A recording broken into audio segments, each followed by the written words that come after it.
नमस्कार। चलिए आज एक बहुत ही अनोखी सैर पर चलते हैं, एक ऐसे माइक्रोस्कोपिक किले की दुनिया में जो हमारी पृथ्वी का सबसे कामयाब लाइफ फॉर्म है। और पता है क्या, ये हर जगह है। तो तैयार हैं आप? तो चलिए सबसे पहले एक सवाल। जब मैं कहता हूँ सफल या कामयाब जीव, तो आपके दिमाग में क्या आता है? शायद विशाल डायनासोर, या हम इंसान, या फिर वो ऊंचे ऊंचे हजारों साल पुराने पेड़। लेकिन क्या हो अगर मैं आपसे कहूं कि इस धरती का असली चैंपियन तो कोई और ही है? जी हाँ, बैक्टीरिया, वही छोटे छोटे सिंगल सेल्ड जीव। ये यहाँ अरबों सालों से हैं, मतलब हमसे बहुत बहुत पहले से। ये हर माहौल में, मतलब उबलते पानी से लेकर बर्फीली चट्टानों तक हर जगह ढल चुके हैं। और इनकी गिनती, अरे हमारे ब्रह्मांड में जितने तारे हैं ना, उनसे भी कहीं ज्यादा। असल में यही है इस प्लैनेट के असली बादशाह। तो चलिए शुरू करते हैं हमारी यात्रा का पहला पड़ाव, एक अदृश्य दुनिया। एक ऐसी छिपी हुई दुनिया जो हमारी आंखों से तो ओझल है, पर हमारी जिंदगी पर राज करती है। तो सवाल ये है कि आखिर ये बैक्टीरिया हैं क्या? देखिए, ये सिंगल सेल्ड जीव हैं जिन्हें हम प्रोकैरियोट्स कहते हैं। इसका सीधा सा मतलब ये है कि इनकी सेल बहुत सिंपल होती है। हमारी तरह कोई कॉम्प्लेक्स हिस्सा जैसे न्यूक्लियस नहीं होता। लेकिन इनकी सादगी को इनकी कमजोरी मत समझिएगा। असल में ये कम से कम सामान में जिंदा रहने के लिए बनी हाई एफिशिएंसी सर्वाइवल मशीन्स हैं, एकदम परफेक्ट। चलिए अब आते हैं हमारे टूर के दूसरे पड़ाव पर, बाहर की सुरक्षा दीवार। भाई किसी भी किले की सबसे बड़ी खासियत होती है उसकी दीवारें, है ना? बैक्टीरिया के इस किले में भी डिफेंस की एक नहीं बल्कि कई लेयर्स हैं। चलिए इन्हें एक एक करके देखते हैं। सबसे बाहर की परत है कैप्सूल। इसे आप एक चिपचिपी ढाल समझ सकते हैं, या फिर एक तरह का इनविजिबिलिटी क्लोक। ये इसे किसी भी सतह से चिपकने में मदद करता है। जैसे हमारे दांतों पर जो ब्लैक चमकता है ना, वो इसी की वजह से। और यही नहीं, ये हमारे इम्यून सिस्टम के सिपाहियों से भी इसे छिपा लेता है। तो ये है डिफेंस की पहली और बहुत चालाक लाइन। इस चिपचिपी ढाल के ठीक नीचे आता है किले का असली कवच, सेल वॉल। ये पेप्टिडोग्लाइकन नाम के एक बेहद मजबूत मटेरियल से बनी है। यही वो चीज़ है जो बैक्टीरिया को उसका शेप देती है, चाहे वो गोल हो, रॉड जैसा हो या घुमावदार। और हाँ, ये उसे अंदर के पानी के प्रेशर से फटने से भी बचाती है, एकदम सॉलिड आर्मर। अब यहाँ एक मजेदार बात है, सभी बैक्टीरिया का कवच एक जैसा नहीं होता। कुछ होते हैं ग्राम पॉजिटिव, जिनके पास पेप्टिडोग्लाइकन की एक मोटी दीवार होती है, और कुछ होते हैं ग्राम नेगेटिव, जिनके पास एक पतली दीवार और उसके ऊपर एक और एक्स्ट्रा झिल्ली होती है। ये फर्क बहुत जरूरी है, खासकर डॉक्टरों के लिए, क्योंकि इसी से तय होता है कि कौन सी एंटीबायोटिक काम करेगी। सुरक्षा की सबसे अंदरूनी और आखिरी परत है प्लाज्मा मेम्ब्रेन। इससे आप किले का सख्त गेटकीपर समझ लीजिए। इसकी मर्जी के बिना कोई अंदर नहीं आ सकता और कोई बाहर नहीं जा सकता। ये हर चीज पर कड़ी नजर रखता है। और एक और कमाल की बात, बैक्टीरिया के पास हमारी तरह एनर्जी बनाने के लिए माइटोकॉन्ड्रिया तो होते नहीं, तो यही मेम्ब्रेन उनका पावर प्लांट भी है। यहीं से उसे जिंदा रहने की सारी एनर्जी मिलती है। ओके, तो अब हम किले की दीवारों को पार कर चुके हैं। चलिए चलते हैं हमारे टूर के तीसरे पड़ाव पर, कोशिका के अंदर का जीवन। देखते हैं कि इस किले के अंदर आखिर चल क्या रहा है, कौन सी मशीनरी है जो इस कमाल के जीव को चला रही है। किले के ठीक बीच में, यानी सेल के दिल में, है न्यूक्लियोइड। ये है बैक्टीरिया का कमांड सेंटर। लेकिन हमारी सेल की तरह इसका डीएनए किसी न्यूक्लियस में करीने से बंद नहीं होता।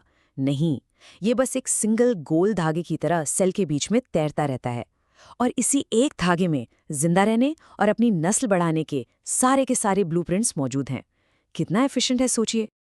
अब इस मेन ब्लूप्रिंट के अलावा कई बैक्टीरिया के पास कुछ एक्स्ट्रा भी होता है, जिन्हें हम कहते हैं प्लाज्मिड्स।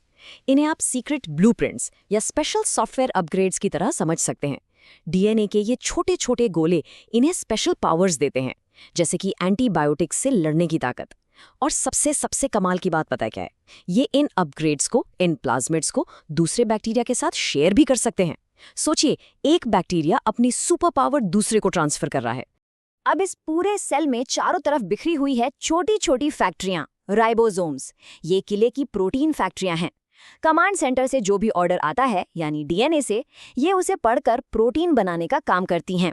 और एक और मजेदार बात, ये फैक्ट्रियां हमारी बॉडी की सेल वाली फैक्ट्रियों से थोड़ी अलग होती हैं, और बस यही इनकी कमजोरी बन जाती है। बहुत सारी एंटीबायोटिक्स सीधे इन्हीं फैक्ट्रियों पर हमला करके इन्हें बंद कर देती हैं। ठीक है, तो हमने किले की दीवारें देख ली। अंदर का कामकाज भी समझ लिया। अब आते हैं चौथे पड़ाव पर, चलने और चिपकने के औजार। क्योंकि भाई एक किला सिर्फ अपनी जगह पे खड़ा नहीं रहता है ना, उसे दुनिया से इंटरैक्ट भी करना पड़ता है। तो चलिए देखते हैं कि बैक्टीरिया हिलने डुलने और दूसरी चीजों से जुड़ने के लिए कौन कौन से टूल्स इस्तेमाल करता है। तो मूवमेंट के लिए इनके पास होते हैं फ्लैजेला। ये किसी मोटरबोट के प्रोपेलर की तरह है। ये लंबी चाबुक जैसी पूंछ गोल गोल घूमती है और बैक्टीरिया को पानी या किसी भी लिक्विड में तेजी से आगे बढ़ाती है, बिल्कुल एक बायोलॉजिकल मोटर की तरह, जो उसे खाने की तलाश में या किसी बेहतर माहौल की तरफ ले जाती है। और चिपकने के लिए? उसके लिए है पिली। ये छोटे बालों जैसे स्ट्रक्चर होते हैं जो ग्रैपलिंग हुक्स की तरह काम करते हैं। ये बैक्टीरिया को किसी भी सतह से, यहाँ तक कि हमारी अपनी सेल से भी चिपकने में मदद करते हैं। और इन्हीं में एक खास तरह का पिली होता है जो दो बैक्टीरिया के बीच एक ब्रिज, एक पुल बना देता है। और इसी पुल के जरिए वो अपने सीक्रेट ब्लूप्रिंट्स यानी प्लाज्मिड्स एक दूसरे को ट्रांसफर करते हैं। कमाल है ना?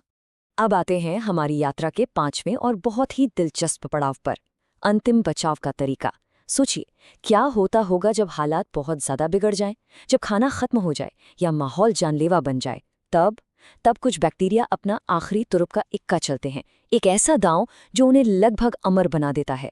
ये है एंडोस्पोर, अल्टीमेट सर्वाइवल पॉड।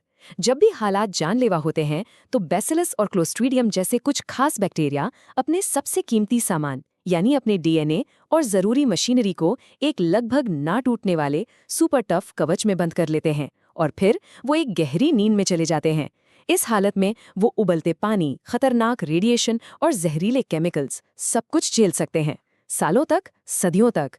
और जैसे ही हालात ठीक होते हैं वो इस कवच से बाहर निकलकर वापस जिंदा हो जाते हैं। ये किसी साइंस फिक्शन फिल्म जैसा लगता है ना?